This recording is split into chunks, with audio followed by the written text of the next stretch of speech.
Ṣẹ́yìn lọ fún táìmù. Ṣé mi kọ́ lọ fún táìmù ṣá? Àwọn akọ́lé yẹ ká fún táìmù.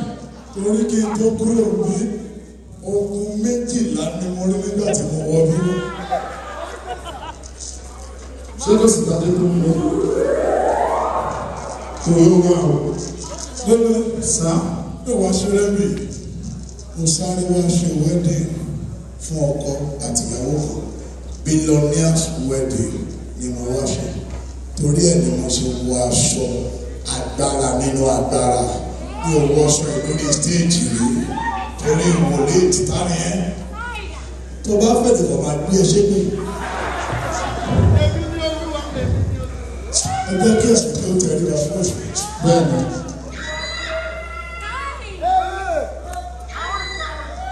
Dàbí ẹ̀mí ti ń ṣiṣẹ́ láwọn àbúrò kan bẹ́ẹ̀ ìyẹn ọ̀ṣẹ́ mi nígbà pàdé àjẹni àjẹni ṣẹ́rí wọn bá yìí. Ọmọ yà ń stop ẹ̀mí ìṣeré àjẹ. Ẹ̀mí ti ń bá ìrìn ìṣeré àjẹ ìṣòro bí wọ́n ṣe jẹ́ pàfọ́ọ̀mù kíkúrò mi. Nígbà yìí mo wá ṣe tó ọ̀pá délé Billionaires wedding ni ẹni tó pè mí sọ fún yín pé dáàdi ẹjọ́ Billionaires wedding ló pè yín fún. Màá sáré so ọkọ àti ìyàwó kan pọ̀ ní ìṣòwòsò ní ìsìn. Nígbà tí wọ́n bá so wọ́n tán, màá máa lọ. Ó yà ọ́. Ẹ lọ́wọ́ ní àgbẹ̀sẹ̀ ọkọ ìyàwó wọlé.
tí ẹ kọ́ ló bá mi tí bàbá ìyàwó ló bá mi bàbá ìyàwó kan ní bílíọ̀nìà ó dàgbà pé ó lè bọ̀bọ̀ yìí torí owó lè bẹ́ẹ̀ kẹ̀kẹ́ torí owó.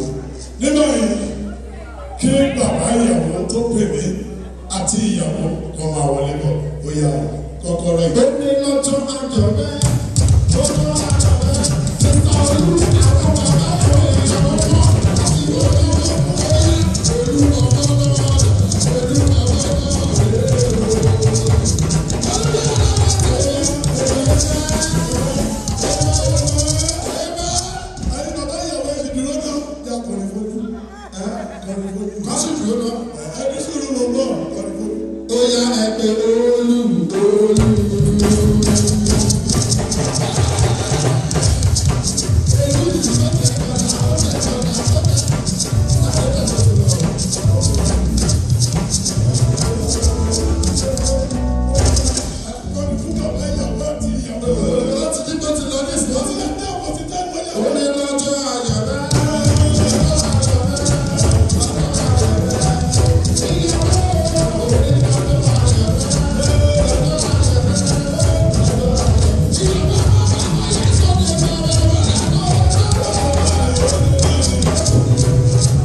mo gbé kan dà mọ́ ẹ̀ ó ti lọ fẹ́ǹtì mo rìn ojú ọkọ ti le mo ṣàlàyé ẹ̀ lọ́dọ̀ nígbà yẹn bẹ́ẹ̀ sọ ọkọ àti ìyàwó pọ̀ ẹ ṣí ojú ìyàwó kí n so wọ́n ní ìṣòwòsò inú ọkọ̀ ìṣàkóso bí atálákà ń fa mi nínú ọ̀bẹ. Daddy, you gotta see this one, man. You don't try we don't serve my time. We Google them. You don't marry billionaire daughter. Go over and face. Make I jump now. Forget that one when they talk. I'm my wife. Oh yeah. I fought to God that she's my wife. About it all, yeah, that's what you like. I can't tell you so you go.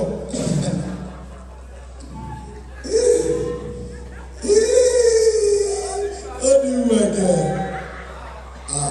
Gini, àwùjọ mi ló ti bàjẹ́ bí. Ojú mi lẹ́pọ̀ lọ. Nínú nǹkan ni mò ń wọ́n ní ojú ìyàwó. Abẹ́mi ni ojú mi ti ní 40. Bẹ́ẹ̀ni kí ni gbogbo wa bí sí? Ṣé ojú àbí? Bẹ́ẹ̀ni, oríṣiríṣi kan ló ti ń ṣẹlẹ̀ social media these days. Kí ni gbogbo wa bí sí ọkùnrin nílé náà? Ẹgbẹ́ sà, ọkùnrin ni ṣé mi ò lè sọ ọkùnrin àtọkùnrin pọ̀? Ààrẹ ni ọmọ mi ò ṣe ọkùnrin. Obìnrin ni ọmọ mi. Wọ́n tún nínú àyà. Àmì mi ò kọ̀rẹ́tì. Dàtí. Ọkùnrin ni kí lè gbọ́dọ̀ wọn lẹ́kọ̀ọ́. Jessica. Jessica. Àbí Jessica. Jessica. So ẹgbẹ́ tó sọ̀rọ̀ ẹjọ́ sórí o sísí mi sọ́rí o. Ẹ ká sùn sọ. Mi ò mọ kí n ṣe ọkùnrin. Obìnrin tó pé ni mí. Ẹ wò mí náà. Obìnrin ni yín mà. Ẹgbẹ̀lẹ̀ but sorry sir ẹ bàtà when next ẹ bá fẹ́ ṣe wedding láyé ẹ jẹ́ kó máa fáwọn lọ sọ́dà kò ní confuse. Alright sir because the problems are always there.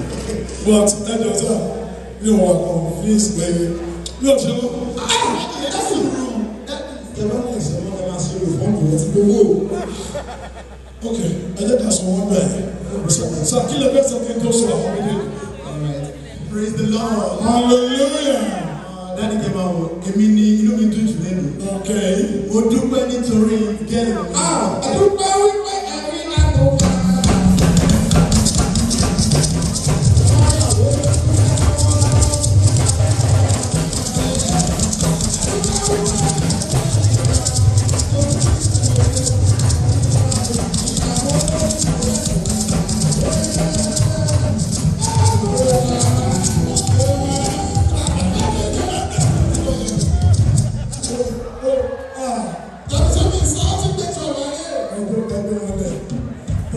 ẹjọ sáà torí mo wo fọ́sáìtì lè ní rò torí olúwa fọwọ́ mi sí ibi àwọn oríṣi ó dẹ̀ pé kí ló bẹ́ẹ̀ bí fún ọmọ lọ́yàn náà ó wà bẹ́ẹ̀ ó wà bẹ́ẹ̀ ni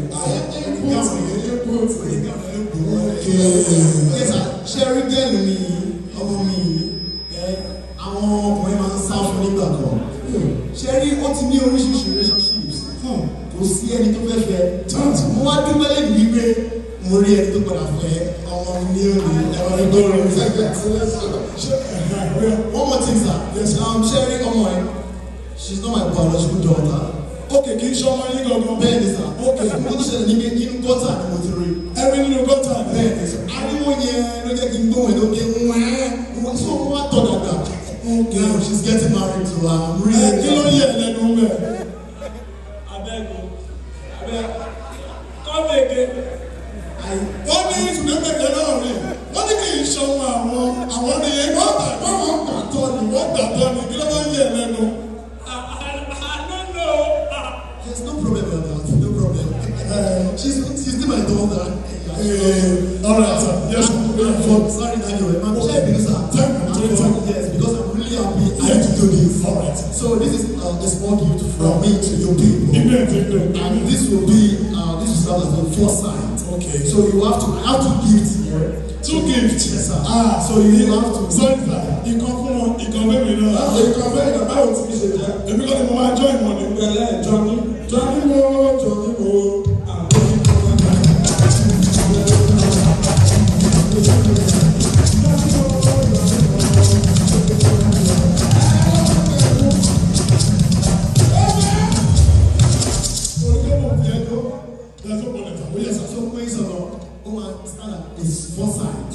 So you have to get first sight gift. Yes. Okay, sir. Do you understand? You have to get. I have two gifts here. Two gifts. So you have to guess. If you guess right, then you have it. All right. So what do you think is inside that box? Number one thing I get there. Na checkbook go get there. The second one may go get there. I don't say go get khaki. Really? You are really intelligent. Oh, by your dog. Oh, but the motor is yeah. All right. Okay, we are checkbook here in the market. Okay, yes, sir. Okay, guess the car. Thank you, sir. You are really happy. Go. Yeah, so okay, come on, to marry her. It's for your children. It's for sight gifts. So checkbook when you get here. So Pampas here, so that you both will live happily forever. So may your home be fruitful. Yes. May your home be fruitful. Which fruitful they got? Say that when they are marrying your daughter with this one, which promote things they give it and they want to tell me you love her. That's what it is. You did not this kind of person. If I be your son, you will give her marry this person. Come on, who be a baby? Tell me you say you love her now. What do you love anything?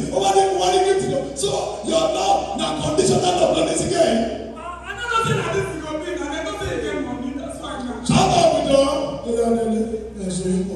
So careful.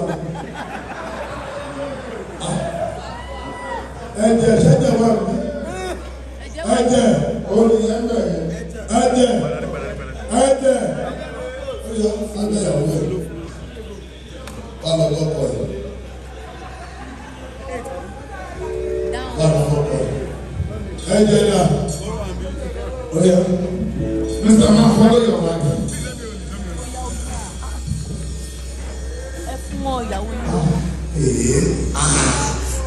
Mo tẹ̀lé débi ni.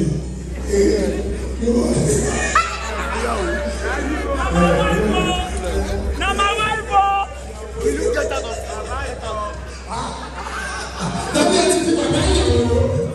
Mo wọlé rẹ̀. Ẹgbẹ́ tó tọ̀ mo ti parí.